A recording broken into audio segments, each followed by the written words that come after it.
Hello everyone. तो चलिए ये वाला क्वेश्चन करते हैं सीडीपी का जस्ट 5 सेकंड में।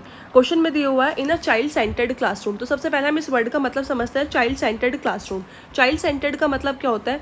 जब हम किसी भी सब्जेक्ट की पैडागोजी पढ़ते हैं तो उसी में हमें बताया जाता है कि जब हम टीचर का रोल प्ले कर रहे हैं किसी क्लासरूम में, तो हमें अपने क्लासरूम में क्या करना है, बच्चे को सेंटर में रख के सोचना है, बच्चे को सेंटर में रख के अपने टीचिंग स्ट्रेटेजीज को बनाना है। तो एक चाइल्ड सेंटर्ड क्लासरूम है एक ऐसा क्लासरूम जिसमें बच्चे को सेंटर में रखा गया है। उसमें प्राइमरी रोल क्या होता है टीचर का?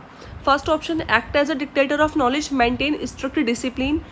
Second option, transmit information through lecture and rote memorisation. Third option, create a supportive environment for children to construct their own knowledge understanding. Fourth option, use uniform assessment methods to rank children. अब देखो, अगर हम इसमें options की बात करें तो सबसे पहले ऑप्शन में क्या हुआ है, जो टीचर है ना, क्या उसको डिक्टेटर का रोल प्ले करना चाहिए कि मतलब उसके पास बहुत सारी नॉलेज है और वो उस बच्चों को उसे डिक्टेट कर दे? नहीं। जहाँ पे ये वर्ड दिख जाए कि टीचर एक डिक्टेटर ऑफ नॉलेज का रोल प्ले कर रहा है, ये नेगेटिव वर्ड है, उसे काट दो। क्योंकि इसमें क्या होता है, चाइल्ड सेंटर्ड पैडागोजी में ना हमें बच्चे को सेंटर में रखना होता है, उसको एक एक्टिव लर्नर बनाना होता है। इसमें अगर हम फर्स्ट ऑप्शन पे जाते हैं तो इसमें बच्चा पैसिव लर्नर का काम करेगा, जो गलत है। दूसरा, transmit information through lectures and rote memorisation.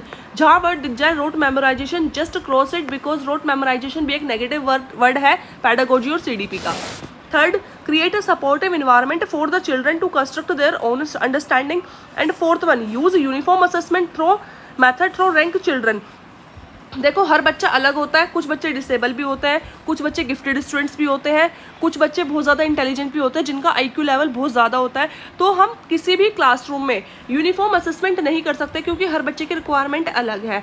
तो इसका जो सही आंसर है वो है create a supportive environment for children. हमें बच्चे को ध्यान में रखते हुए उसके लिए एक सपोर्टिव इन्वायरमेंट बनाना है ताकि वो खुद की अंडरस्टैंडिंग को वहाँ पे डेवलप कर सके।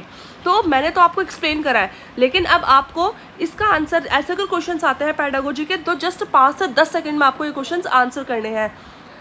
Thank you so much. Do like, share and subscribe.